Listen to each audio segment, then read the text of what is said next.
in these. So let's take this one for instance. Okay. That's a popular one. Okay. Now this is not a bad training tool. Okay. It's not a bad training tool, but it can't be used as a toy. Okay. This is good for letting the dog sort of tug at it and then going into a drop it command so that he knows how to release something when he's in his mouth pulling for us. So he will not drop. Anything. And puts on gloves and pries open his jaws. Like Right. he will not drop up. Well, the nice thing is that first thing is we advocate wearing gloves for training. It's important because your dog can only object by putting his mouth on you sometimes. And when you start training properly, he's going to object. He's going to say, wow, this is new, this is a change. I might not want to do this, and the only way he can object is to put his mouth on you. And so a lot of people have a problem with that because they're so not used to their dog who they love and they feel the dog loves them. Yeah. Why would my dog bite me? Right. Okay? But it's a normal response because the dog is going through this thing. Then we tell the dog no, not to bite, and all the other things. But the drop it thing is important. That's an important. Yeah. But the thing about all this stuff. Do you have any squeaky ones in here? Yes. Yeah. Okay. Good. Here we go. So like the squeaky toy. The reason why we tell people that the squeaky toy is the worst thing for the dog Okay. is that it promotes the same prey drive that dogs have that we try to wean out of our dogs. Okay. The prey drive to attack something and kill it, and this is what almost every animal sounds like when the dog kills it. Oh. They squeak, so this is really in their mind only reinforcing that urge to kill something. Oh. Do you understand? All right. Okay. Does that make sense? Does it make sense? Okay. So really what we're doing inadvertently is we're telling our dogs, to stay in that mindset of killing something. And this is normal for a dog. I mean, that's why they chase squirrels, that's why they chase rabbits, because their natural instinct is to chase something, to get it, to eat it. They got to kill it to eat it. Okay? That's the dog's natural instinct. So all these things that we're trying to do to sort of wean that prey drive out, that we don't want them chasing any squirrels, that's why we substitute a ball and all these other things.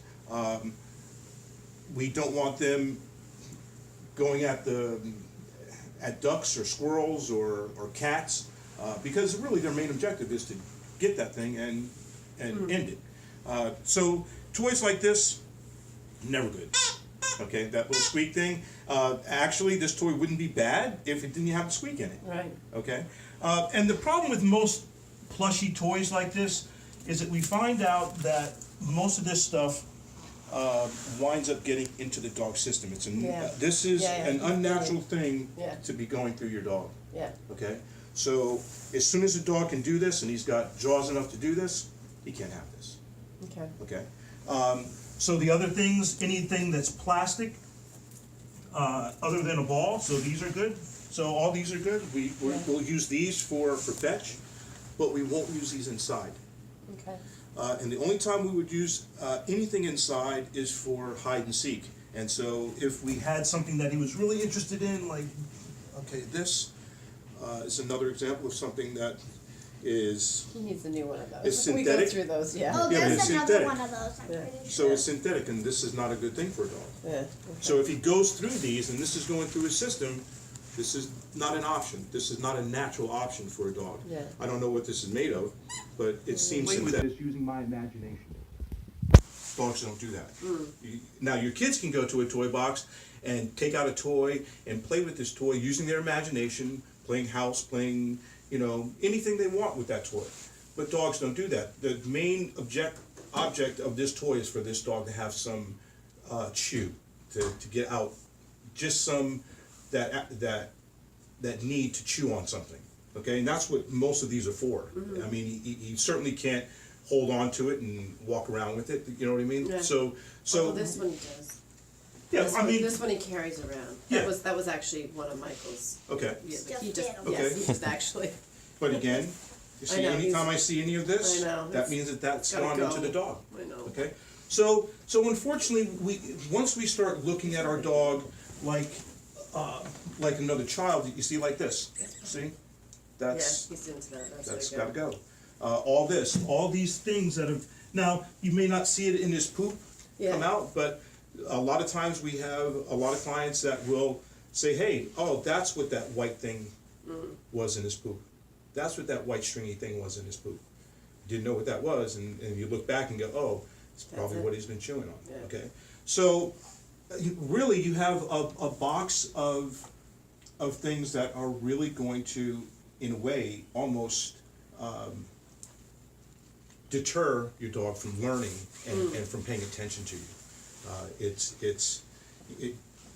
The toy thing can be used for fetch, and then we can use some toys if he's really interested. So say he was really interested in, well, we usually use bones for that, but say he had like a toy like this, like a, no? Yeah, little squeaks. Yeah, A lot of them squeaks, speak. all that squeaks. Let's use this as an example. Say he was really interested in this, and we got him interested in it. We could play hide and seek with this.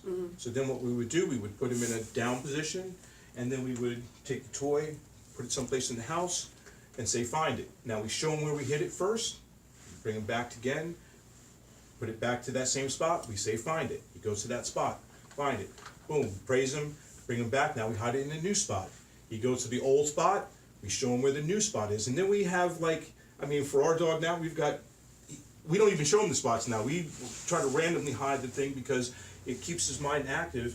So now we hide the thing and we say, go find it. And it might take him 15 minutes, but he stays on trying to find that one object.